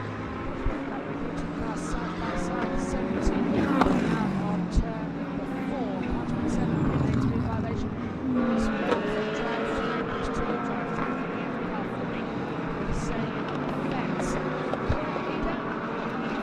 GTB class still frozen killer 37.342. That's number 2 in Motorsport USA. And that being led by, that's 1:97.70. GTD Pro being led by the 75 Express, which has Oscar at the wheel. The Supercars legend from down under coming up as well on the stint side. 47.673. GTD being led by the 16 Myers Motorsport 137.733. Still nothing at the moment on the board from the number 23 GTB Aston Martin Valkyrie. Nothing going on there. At the number 6 Porsche Penske Motorsport running second, just 83 pounds off the pace at the moment. Coming through into the second into 2 sectors, 26 minutes to go then. Wonderful job, by the way, that the IMSA crew are doing. And thanks again to our channel watching on with us as well, and providing us with these wonderful TV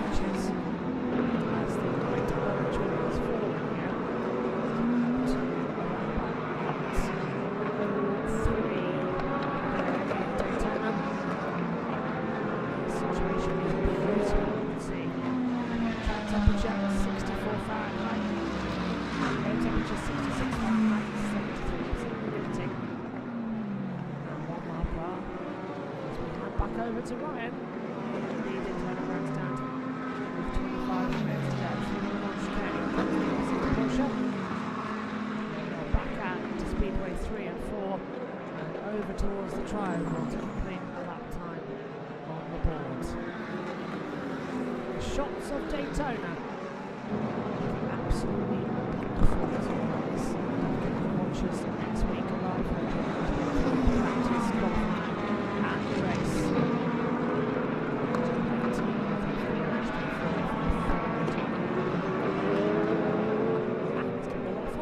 The sights, but more importantly, the sounds of 59 IMSA WeatherTech Sports Car Championship cars out on track. Admittedly, not all at the same time, but just about everybody is at the moment. A handful in the pit lane. Sadly, the one that everyone's asking about is still behind the wall in the garage. That is the Valkyrie from the Heart of Racing. Still undergoing an engine change, and they've got 25 minutes now to try and get back out before the end of the night practice here on this Saturday night. More sessions on the schedule tomorrow, Matt, including the second VP Racing Sports Car Challenge race of 2026. Got the season started with a bang, thankfully not literally, earlier today. It was a lot of fun. Oscar Tunjo won the race overall. I should probably have said spoiler alert. Maybe I'll give you a moment. I only ruined one of the classes. Sorry, Matt. I know you're going to watch it later. But if you don't want a spoiler for GSX, then don't listen here for just a moment. But debutant Weston Workman won in that class, and it was a dominant performance from him. Really good racing, and another 45-minute race coming up tomorrow. Plus more testing for the WeatherTech Championship and Michelin Pilot Challenge, which are getting ready for the big weekend next weekend. This was a few moments back. Multi-class racing, and a couple of close moments there. That was one of the 2 WRT BMWs that had to take evasive action, getting around a couple of the GTD entries. You mentioned Workman in his time going up the ladder, Mazda MX-5 Cup Racing, Yep. Connor Zilic, Mazda MX-5 Cup Racing. So many people have worked their way through that single make series, and it teaches you so much, and there's so much talent there. It's always some of the most exciting racing that you will see over an IMSA weekend. It's fantastic. All part of just how drivers continue to climb that ladder, trying to get to here. IMSA WeatherTech, whether it's GTP or one of the classes. But those are some of the poster children that show that's a viable option to go, learn some of your racecraft, and then progress up the ladder to something else. Yeah, so many have used that as a jumping off point. Kenton Cook, who had such a great year last year, came through the Mazda ladder. There's Elliott Skier's another one that comes to mind. And there's so many more. Weston Workman, a product of MX-5 Cup, but won the Toyota GR Cup Championship in SRO Sanction Series last year. And through that, got the attention of Toyota. They helped facilitate this opportunity with the Rafa Racing team in VP Racing Sports Car Challenge, and in his first ever GT4 start. Again, spoiler alert, got the win earlier today. There was not a delay. You needed to have a little bit more of a delay. I need to work on that. People can hit the volume mute button, but This is the benefit of working with a seasoned veteran like you, Matt. I can learn and improve like the drivers are here tonight. I'm just drafting my behind test. you. I'm slipstreaming down the backstretch like Jackie Stewart would say.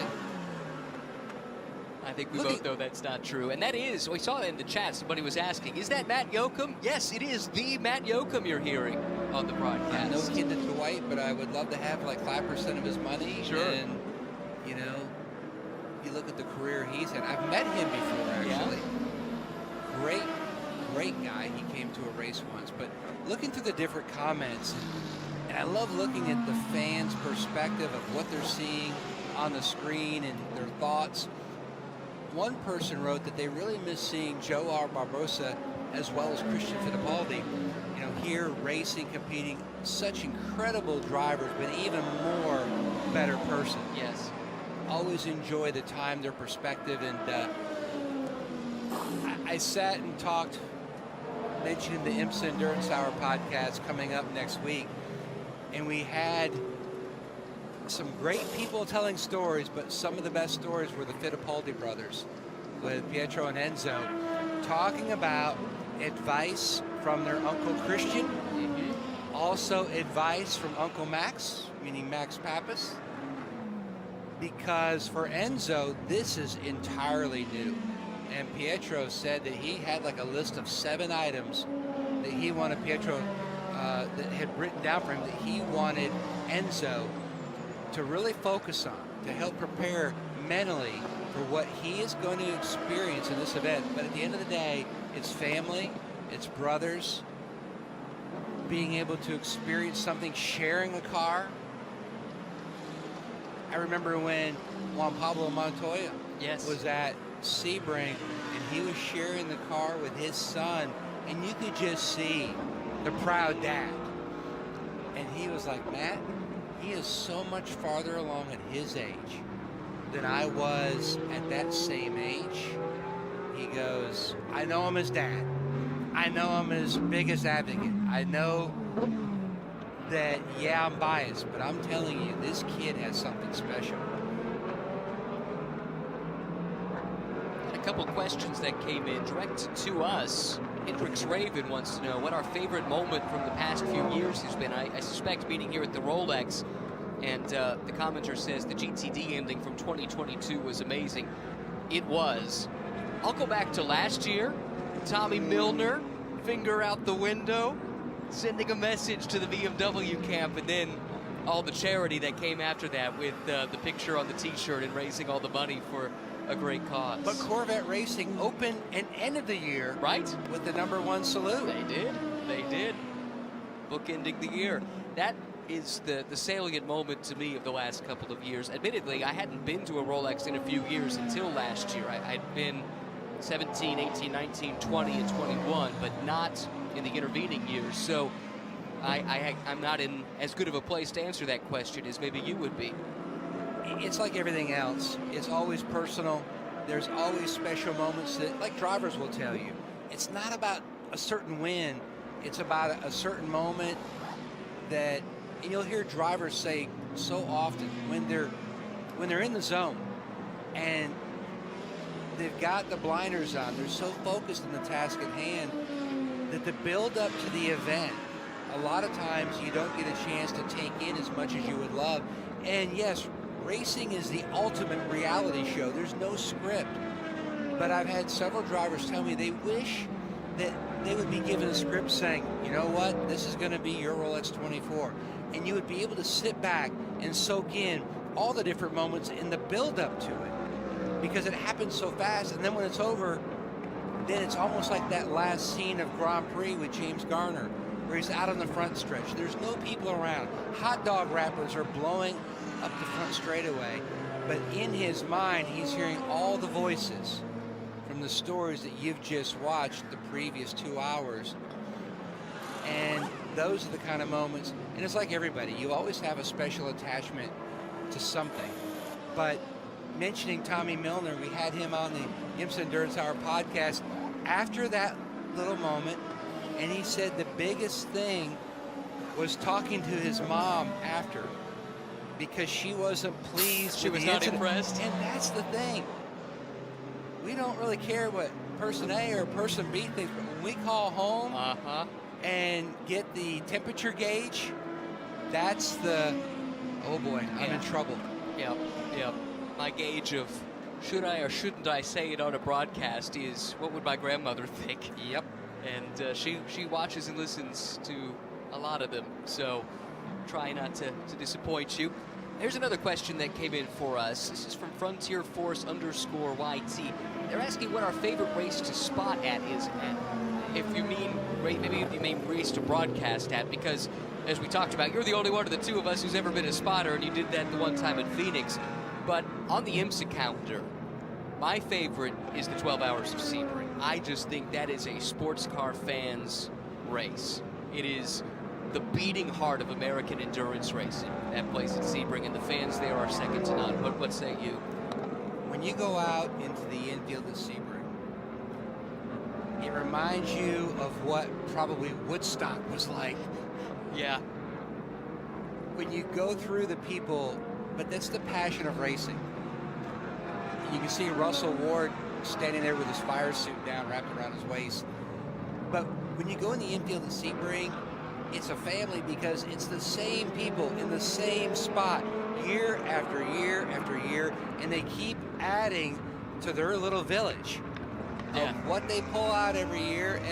But for me, it's a lot like, I've only got one child, but if you've got multi-children, parents will always say, I don't have a favorite. And it's a lot like races. And for years, people would ask me, oh, what NASCAR event is your favorite? I'm like, it's the places that I go. It could be a different time of year with the same track, but when you look at the IMSA WeatherTech schedule, for me, it's a little bit of everything. Like if you're the family that's got 9 kids or whatever, for me, Daytona, there's just something so special. There's a romance here. I spent half my youth here, so I've got so many great memories. But you go to Sebring, and then that conjures up images as we've got a possible issue here on the 77. Whoa, yeah. Slow, and then drops the wheel and got tight in traffic. Didn't seem like that car maybe was getting back up to speed. We talked about this at the top of the show, didn't we? That AO had to change an engine. They had an oil leak earlier today, so they missed one of the sessions earlier today. Looks like it's back on song. Sorry, I didn't mean to interrupt, but that caught my attention. Oh, yeah, but you go to Sebring, it's that type of culture. We go out west, Long Beach. There's so much history there with the F1 and also IMSA battles through the streets. You go to Laguna Seca, and the history there of all the years, all the heroes that have competed, right on down the list. Road America is certainly something. John Doonan, IMSA president, mentioned that was his home track. That's where it began for him. But I think there's a little bit of specialness all across the IMSA calendar. You go to VIR, I mean, that's like another family reunion, and the show they put on there, what they do for the fans. I love the kiosk, got the concession stand. You go up there, punch in your order, hit it with your debit card. You walk about 10 feet and it's already. Hard to pick just one, but they put the question to us, so did our best to answer that. We are here for the people. That's right. We may not have the right answer. It might not be what they want to hear. Sure. Like with the Valkyrie. We've got the answer, not what you want to hear. And I do have a further update. I heard from the team, this was about 11 minutes ago. They're still working on it, but the sand is slipping through the hourglass, Matt. We've got less than 13 are the days minutes of our lives. You mentioned Rexy, and I love what they do for the kids, especially Halloween in the offing. So what they do at Petit, they had a huge Halloween party, kids dressed up in costume. Gunnar Jeanette, he was in costume. I just said, look, I'd love to come man the bubble machine. But they need to get an industrial-sized bubble machine because I just felt like it was great, but it could be just simply prolific. Yeah, it was very good. And did you see the Rexy Lego edition? I did. Holy I've got a 14-year-old smokes. that brought that to my attention very quickly. I bet they did. So we'll see if we can track one of them down at one point or another, but it's amazing what they've done with that brand in a short amount of time.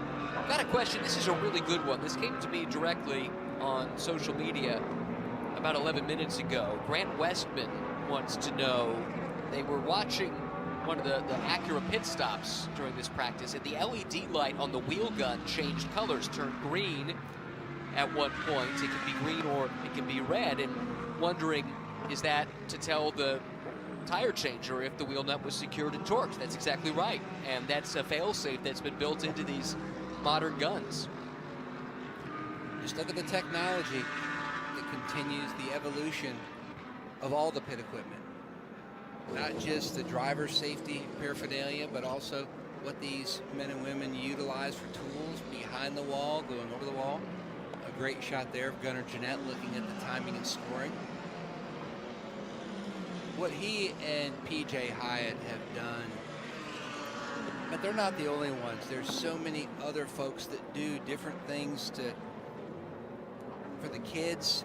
I love the autograph session. What the Camp Boggy Creek and the Austin Hatcher Foundation did for kids at Indianapolis, bringing to light, pediatric cancer, putting all the kids' names on the roof of the car, and what different teams did for the kids, and yeah, that was really special, wasn't it, to see the paddock embrace a great cause like that. We were at Road America last year, mentioning Elkhart Lake, and there were these two kids with a family, one in a wagon, another one in a wagon, and the husband and wife are pulling them through the paddock, and they look wore out. They're just sweating profusely. And the kids are in the back, and they're talking, and I said to the dad, I said, just look for the bubbles. That's where you want to go. And he said, thank you. Yep. And they started heading off toward where, because the autograph session had already started behind all of the team transporters, which is just another great added value to a general admission ticket at all the IMSA WeatherTech events.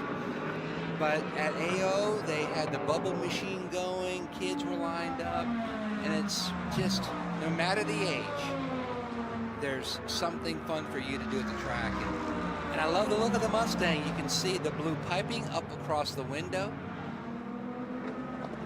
I think when you look at the sister car, you're going to see a little bit different color, just helping the crew even more designate whether it's the 64 or the 65. But I love how that pony looks at full gallop down the side. That look right there reminds me, without that big massive spoiler in the back, but it reminds me of a Roush Mustang here in the mid-'80s. And man, they would just kill everybody with those. Our mutual colleague Calvin Fish drove some of those, did he not? Yes, he did. He was a victor. He did, won his class. Yeah. We mentioned Brian Hoyt earlier with Corvette Racing. He was actually the front tire changer for Calvin when Calvin won here. What a legend. Well, we're down to 8 minutes to go. No major changes at the top of timing and scoring since we last checked in. It's still Porsche Penske with Lawrence Vanthoor quickest ahead of the number 40 from Cadillac Wayne Taylor Racing. The sister number 10 car is third fastest. Then the number 7 from Porsche Penske, and then JDC Miller Motorsports, which has had a strong roar to this point. They've been in the top 3 on a few occasions, and that is the unupdated Porsche 963. Porsche rolled out some Evo Jokers in the off-season to update and rehomologate the car. JDC is not running that here at Daytona, but they've been quick regardless. Then in LMP2, United Autosports with Phil Fayer, the quickest. Inter Europol with 2 cars. Second and third, 343 ahead of 43. The 83 of Mathieu Maxvier is 4th. And Enzo Fittipaldi for Pratt Miller Motorsports in the 73 is 5th in LMP2. To the GT classes. Will Power set the pace early for 75 Express, quickest of all the GT runners, leads in GTD Pro as well. It's another Mercedes in second. It's the Get Speed car with Maxi Getz driving. Pfaff Motorsports in their Lamborghini is 3rd. Ray Hall and their McLaren 4th. And then Corvette Racing's number 3 is 5th in GTD Pro. GTD goes the way of Myers Riley Motorsports 1st. That's the Ford Mustang GT3 Evo.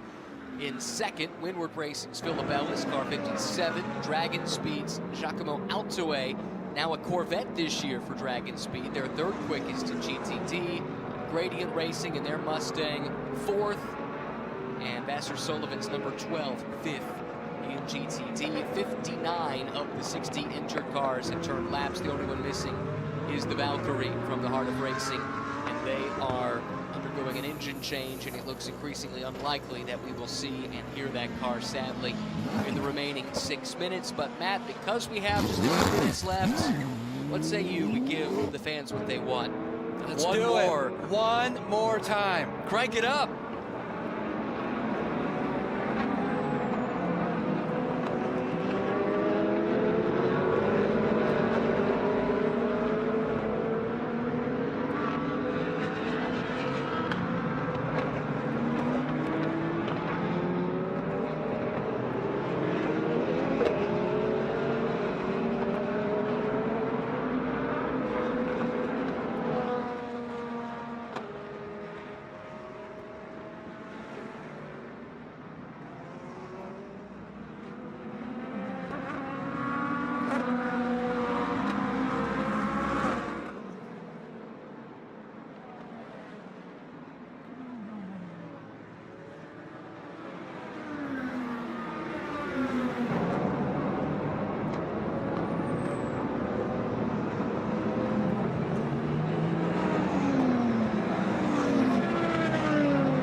Speed shot.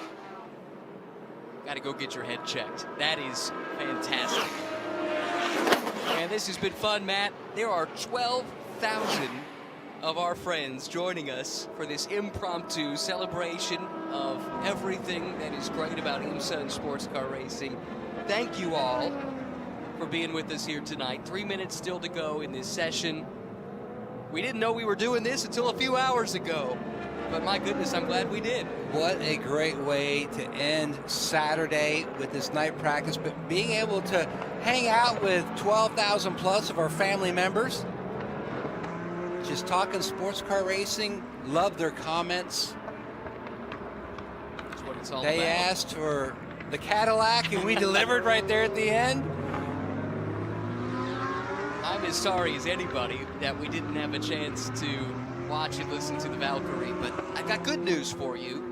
We've got 24 hours of racing next week. You're going to get plenty of opportunities to see and hear that and the other 59 fantastic cars. Something for everybody in IMSA. John Doonan, who joined us earlier, IMSA president, pointing out 18 OEMs are involved in WeatherTech alone, plus additional manufacturers in some of the support series. The series goes from strength to strength. Fans are voting with their feet. The OEMs are as well. If you can't be here on site, we're glad we can bring it to you here on the stream. But, man, this has been a really fun 2 hours. It has flown by. It's almost like I wish we could just take over and go for another hour, but unfortunately the practice ends in just under 2 minutes. But I love this event, and I love what drivers will tell you. You can't say, okay, so-and-so is the favorite, because there are so many unknowns that take place. And I had one driver tell me, and another driver seconded it, it's almost like this event, the Rolex 24, chooses who it wants to designate as the next champion of this event. And We ended 2025 with the Nothing But Taillights Tour for Porsche Penske with the number 6. And as we're closing out this practice session, high atop the leaderboard, it's the number 6. But will they be there at the end of 24 hours next weekend? But can you just imagine 7 days from now, at this particular time, night racing is going to be on. All the stories that we're going to be following. Cannot wait. Nope. And we've still got another day tomorrow. More testing throughout the day. Race 2 of the weekend for VP Racing Sports Car Challenge as well. You can catch that on YouTube. Also, if you're in the U.S., you can watch on Peacock. Not exactly sure what the plans are for the other sessions tomorrow, but we have been overwhelmed by the positive response to this. Thanks again to everybody for joining us and sending in the positive messages. It means a lot. One of my early mentors in broadcasting, Buddy Pittman, legend in this market in Central Florida, and he was the racing guy. If it was on, Bill France Jr. once said they had the NBA All-Star game going on. He goes, if anybody shows up, I'll bet you lunch it's going to be Buddy. And sure enough, and Buddy would always say, the E-ticket ride, E for excitement.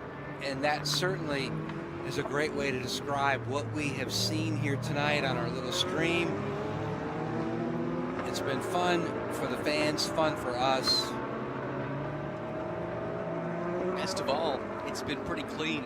There were hardly any notable issues in the 2 hours of running. That is wonderful news for all the teams involved as the checkered flag comes out. I waited until it did to give the kiss of death there, but barring a late flyer, it looks like Porsche Penske car 6 will leave the night practice with the quickest time, but only by 1/10 of a second. Cadillac Wayne Taylor Racing, 2 cars back-to-back, 2nd and 3rd place. Then the sister number 7 Porsche Penske entry, and the 85 from JDC Miller continues to look very strong. Of note, 10 cars in the GTP class turn laps. They are separated by less than a second after 2 hours of running. United Auto Sports, quickest in LMP2. That's with car number 2. GTD Pro with the way of 75 Express. Will Power set that lap time. And in GTD, it was the Myers-Riley Motorsports Mustang that set the pace. And while we're closing out our stream here and cars are continuing to finish out their lap, a great visual here of all 3 drivers for the Porsche Penske number 6. You can see they've got their seat inserts, and I'm assuming what we're going to see here is they're going to work on doing the driver changes. So a great opportunity to close out this with a good little education. And I love how they make their seat inserts. They've got to sit in a big clear, basically a garbage bag, and it's filled with all kinds of liquid products which harden, and then a crew member will pull out like your turkey carving knife, the little electric shears, and he'll start trimming away and fine-tuning it so it looks like such a manufactured piece that you can see in the driver's hands. Helps to make it possible for drivers of different body types to fit in the car simultaneously. Also, the driver, while they're working on their exchanges, you can see the crew members working on cooling the brakes, the rotors, the calipers. They've got the battery-powered fans, which are up on the wheel to try to push through as much air as they can to cool those off. A lot of the little things that it's cool to be able to point out on our stream that, you know, fans might not get a chance to see. We've got so many new fans to the sport. We hope it's been both informative as well as entertaining. Thanks for joining us throughout the last couple of hours. A big thanks as well to the Apex broadcast crew in the truck and the camera ops around the track, bringing you the pictures, and also the camera ops down in the pit lane. Such you up talented close and personal. people. Totally. Couldn't do it without them. And thanks to the IMSA staff for coming up with the idea and turning us loose for a couple hours. Matt, it's been a lot of fun. As always, my friend, great working together. I love, like you, being able to tell little stories here and there of the stars and the cars of this incredible series. The engines have gone quiet, and day 2 of the Roar Before the 24 has come to an end. Thanks for joining us here on this impromptu live stream on the IMSA YouTube page. For Matt and our entire team, I'm Ryan. So long from Daytona. Well, thanks to Ryan and thanks to Matt as well for providing us with the 2-hour commentary there from the Raw Before the 24 night practice. And my thanks as well, once again. IMSA were in our DMs earlier on here on YouTube, and they are absolutely brilliant. I think everyone can agree the IMSA admin is absolutely fantastic. What a way to give us a treat and a little bit of a look ahead to next week when we get practice and qualifying and the Rolex 24 hours. That's it then. The day is done. The track falls silent. The 2026 Raw Before the 24 has just one more day and 2 more sessions, an hour and then an hour and a half to wrap up all of the running. We'll be live again on JB Motorsports tomorrow for all of the action. We'll see you then. Take care. Bye-bye.